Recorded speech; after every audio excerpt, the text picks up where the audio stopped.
Good to go. Okay, Gary, did you get the kind of response you were hoping for tonight? Yeah, I thought we came out right out of the gate and started putting more pucks at the net. I thought the first goal symbolized kind of what we wanted to start doing more was just crashing the net. And it was great to see Garrett, really score that goal. He's needed that bad. He's been working his tail off, and he's been battling through some nagging injuries and stuff like that. And he's been a warrior, and I know he puts a lot of pressure on himself. That's what a captain does when times aren't going good. So, and I know I've been hard on him too. So to see him finally get that monkey off his back and go to the net hard and get rewarded was really good. I think it was good for our team to see our captain doing that. He's out there finishing checks, and I thought, again, he led with his actions on the ice, and I thought the rest of the team really followed his lead. Maybe not the best start, maybe the first 3-4 minutes. I think a little bit of nerves. We had a lot of uncharacteristic offsides, which was just kind of weird. So maybe a little anxiety, a little nerves maybe early on, but I thought we settled into the game. Did you ever get an explanation on that goal? It would look like it was a goal. They reviewed it, and then they said no. Did they ever say anything? It wasn't a goal. The one guy had a good view of it. I think the thing that was challenging, I was telling my guys, is when you look at the camera view, the thing. A lot of times you see this in the NHL too. It looks like it's crossing the line, but it plays with your eyes. It's a depth thing. It's a depth issue. It wasn't actually across. It looked like it from that angle, but it really wasn't. So they had another viewpoint that they used, and again, I knew it was no goal. So after Macon got that shorthanded goal, you were able to close the game out. And what did you maybe like about what happened after that? Well, the best thing was, until we took that penalty at the end there, that was a tough one, was that we were playing still aggressively. We were playing in the offensive zone with our foot, on their neck, as I like to say. So we had a lot of good spacing, a lot of good zone time. And the more you can keep doing that, the best defense is offense. That's what I try to tell these guys. We don't want to sit back on leads. We want to keep going after them, I thought we did a good job from about really the 7-minute mark, I think, till we took that penalty. We were really in the zone and really hounding them and kind of staying on top of them and making it difficult for them to try to get any exits out of their own end.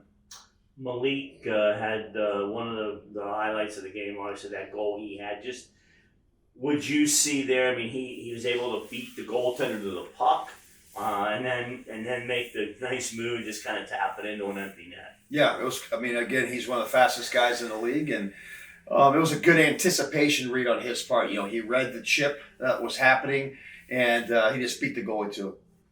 And they pulled their goalie, had a 6-on-4.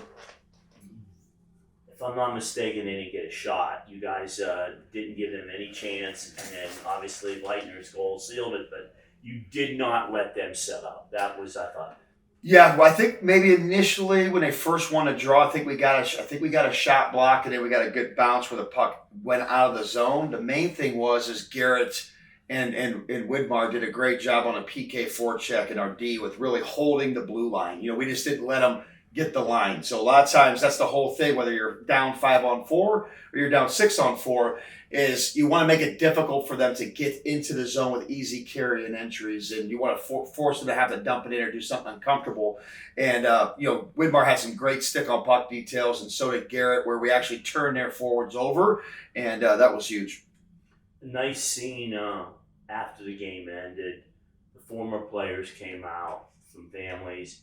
You were able to get a picture. The players met each other. How cool was that to be able to do? Winning the game, obviously, most importantly, but then have that kind of gathering at center ice where you were part of it. And just, those guys spent 2 days here, obviously, to see you guys. Yeah. No, it's cool. Again, it was an awesome weekend. The guys came in before the game and got them pumped up and stuff. We made it more of a part of it tonight on behind closed doors, more of an intimate setting with our team tonight. And they came in afterwards for the post game speech of mine. They put some interesting things out there. We had a good time with it, and I think a lot of them are going to bump into each other tonight, if you get my drift. So, I told the guys, I said, this is what's cool. We're bringing back all this culture over the last 15 years, and what Greg started with Tim, and then obviously Greg is just way exceeded beyond, I think, anybody's expectation of what this thing has been able to build up to. And really, the credit goes to Greg, but really the credit goes to the community because they've really embraced hockey, and you can see the direction it's heading. And when you got a great front office staff, and you got good hockey players, I think the sky's the limit for the organization. Yeah, they drew over 16,000 fans in 2 nights, and what do you feel like the impact of something like that? I know you were hoping to get 4 points out of this weekend, but you got to, and see this building packed both nights and give people a good show. That had to be, I guess that's got to be a nice feeling, right, for you guys. How did you feel about the whole atmosphere of the weekend?